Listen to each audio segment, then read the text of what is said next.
제27장. 욥이 또 풍자하여 이르되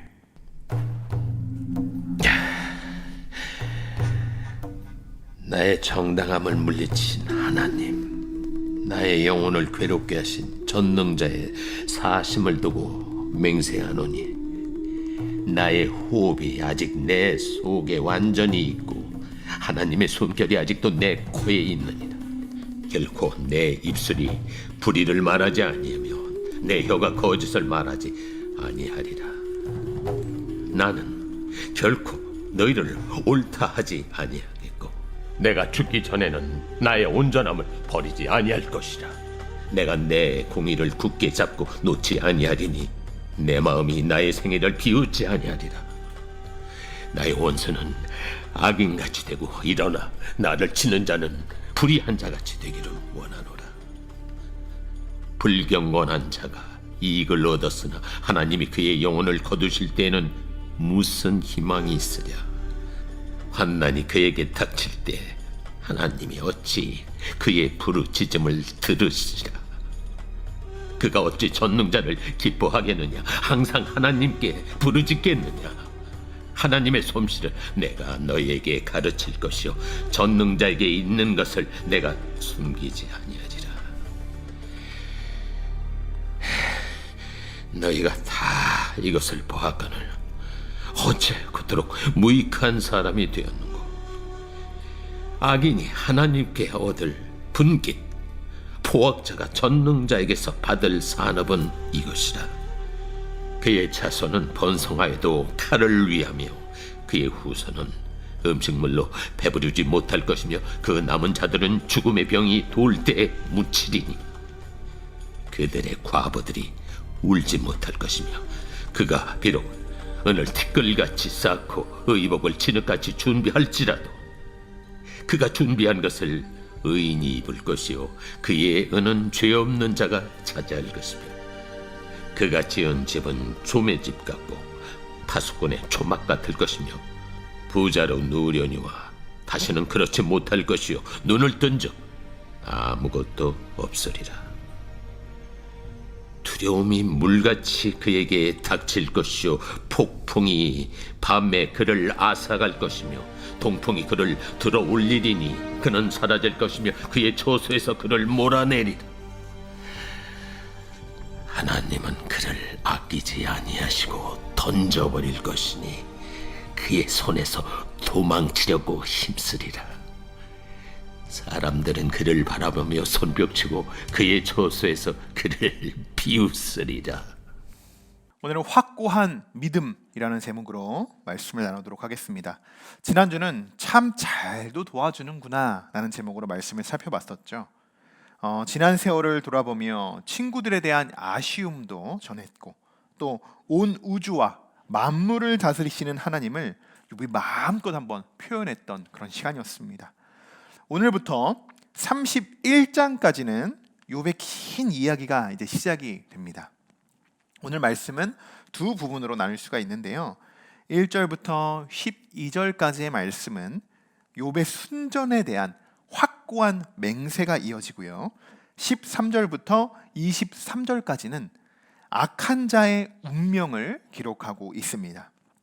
방금 전 우리가 말씀을 봉독해 봤듯이 사실 이렇게 욥과 같이 자신의 의로움을 자신 있게 이렇게 말한다는 것이 여러분 참 쉽지 않습니다. 그리고 옳고 그름을 분별하는 능력, 그것 또한 쉽지 않죠. 그런데 오늘 욥은 아주 확고합니다. 4절의 말씀을 보시면 이렇게 기록이 되어 있어요. 결코 내 입술이 불의를 말하지 아니하며 내 혀가 거짓을 말하지 아니하리라. 아멘. 여러분, 욥은 어떻게 이런 자신감에 차 있는 것일까요? 지금 이 말이 친구들의 막 기세를 꺾으려고 그렇게 욥이 과장해서 말하고 있는 것일까요? 그런 것이 아닐 것입니다. 욥은 정말 그랬어요. 지금까지 단 한 번도 그는 불의를 말하지 않았습니다. 그의 혀가 거짓을 말하지 않았습니다. 그랬기 때문에 욥은 오늘 자신 있게 친구들에게 이렇게 말을 할 수 있는 것입니다. 사실 이건 친구들에게 전하는 말이기보다는 하나님께도 아주 간접적으로 올려드리는 기도다, 탄원이다, 탄식이다, 이렇게도 볼 수 있습니다. 그래서 3절에 이런 말씀도 기록이 되어 있어요. 나의 호흡이 아직 내 속에 완전히 있고 하나님의 숨결이 아직도 내 코에 있느니라, 이렇게 고백하고 있습니다. 참 뭔가 시적인 표현이기도 해요. 내 안에 하나님의 숨결이 아직도 내 코에 있습니다. 내 안에 숨겨져 있습니다. 이런 맞습니다. 욥은 하나님과요 함께 호흡했던 자였어요. 이것은 여러분 무엇을 말해주느냐? 자신의 목숨을 걸고 맹세하고 있다라는 것을 보여주고 있는 것입니다. 그만큼 자신의 정직함, 의로움, 선함, 공의 등등 모든 것을 걸고 나는 진실만을 말하겠다는 것이죠. 그렇게 욥은 선포합니다. 5절의 말씀이죠. 나는 결코 너희를 옳다 하지 아니하겠고 내가 죽기 전에는 나의 온전함을 버리지 아니할 것이다.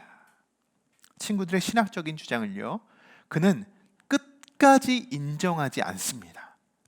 나는 결코 너희를 옳다 하지 않겠다. 결코. 내가 죽기 전에는 나의 온전함을 버리지 아니할 것이다 라고 아주 정말 강하게 지금 어필하고 있는 것입니다. 여러분, 정말 우리는 하나님이 전능하시고 유일하신 하나님이라는 것을 우리가 알고 믿습니다. 하지만 그것에 대해 우리가 또 타협할 때가 정말 많아요.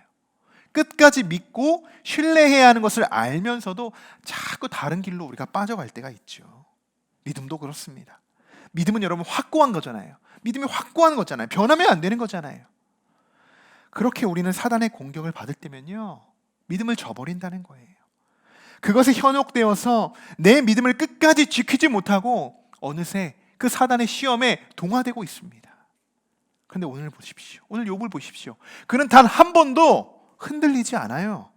여러분, 이것이 진짜 믿음입니다. 이것이 신뢰예요. 하나님에 대한 끝까지 정말 하나님만을 신뢰한다는 그의 믿음인 거죠. 심지어 욥은요, 극한 상황에 놓여 있습니다. 그럴 때면 더욱 주변의 영향을 많이 받을 수밖에 없어요. 만약 욥이 정말 지혜가 조금이라도 부족했다면요, 이미 친구들의 말을 듣고 그래, 모든 게 나의 잘못이었지, 내가 지금까지 지은 죄 때문에 내가 지금 이렇게 벌을 받고 있는 거야, 이렇게 나를 스스로 자책하며 오히려 더 괴로워했을지 몰라요. 상황은요, 늘 우리로 극한으로 우리를 몰아갑니다. 그리고 우리의 믿음을 흔들어놔요. 믿음을 잃게 만든다는 것이죠. 여러분, 우리가 하나님을 믿으면 영적인 체험들을 할 때가 있습니다. 또 기적과 같은, 이적과 같은 일을 하나님이 행하시죠.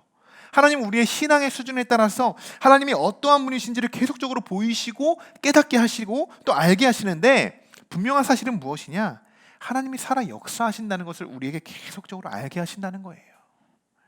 자, 여러분, 이번에 11절과 12절의 말씀인데요, 우리 같이 한번 읽어볼게요. 하나님의 솜씨를 내가 너희에게 가르칠 것이요 전능자에게 있는 것을 내가 숨기지 아니하리라. 너희가 다 이것을 보았거늘 어찌하여 그토록 무익한 사람이 되었는고. 자, 이렇게 고백하고 있습니다. 여러분, 욥뿐만 아니라 세 친구들은요, 하나님이 어떠한 분이신지를 다 경험했던 자들이에요. 하나님이 어떠한 분이 너무나도 잘 알고 있어요. 그러나 하나님을 만났음에도, 하나님의 역사를 눈으로 보았음에도 유익한 사람이 있고요, 무익한 사람이 있다는 거예요. 사랑하는 성도 여러분, 하나님을 믿는 우리들은 무익한 자, 무익한 종들이 되지 않기를 주님의 이름으로 다시 한번 축원합니다. 욥과 같은 어떤 상황을 마주하더라고요. 여러분, 끝까지 여러분 믿음을 잃지 마십시오. 믿음을 잃지 마십시오. 하나님만 바라보는 저와 여러분이 되셨으면 좋겠습니다. 여러분, 무익한 자의 최후는 어떻게 될까요? 아주 무서운 말씀이에요. 악인이 하나님께 얻을 분깃, 포학자가 전능자에게 받을 산업은 이것이라. 먼저 여러분, 우리가 알아야 하는 것은요, 악인에게도 분명 주어지는 분깃이 있고 산업이 있다는 거예요. 악인에게도. 그런데 무시무시한 거예요. 대부분 분깃이라는 것은 자손들을 칭합니다. 자손들. 14절부터 그 내용이 이제 기록이 됩니다. 어떠한 분깃들, 악인과 포악자들이 어떠한 분깃을 받게 되는지 14절부터 19절까지 쓰여져 있는데요. 우리가 한번 그 말씀들을 한번 쭉 제가 한번 읽어드리고자 해요.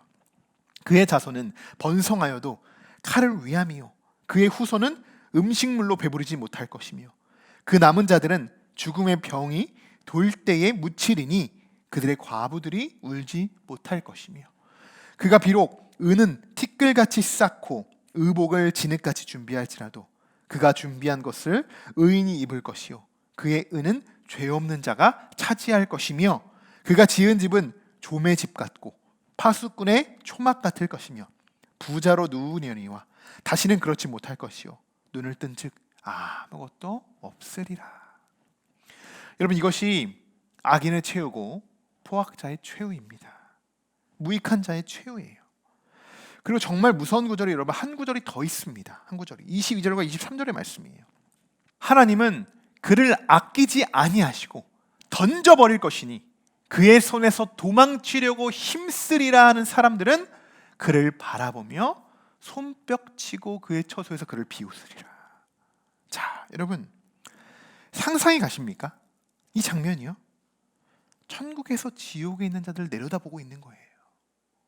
선인들이 악인들은 하나님의 손에서요 막 도망치려고 애를 씁니다. 힘쓰지만 결국 그들은 어떻게 됩니까? 결국 그들은 영원한 고통이 있는 지옥으로 떨어지게 됩니다. 여러분, 이것이 유익한 자와 무익한 자의 마지막 모습입니다. 여러분, 유익한 자의 첫 시작은요 믿음으로부터의 시작이에요. 신앙에서의 정말 가장 중요한 것은요 믿음입니다. 믿음만 있으면 되는 거예요. 믿음으로 가는 나라가 하나님 나라예요.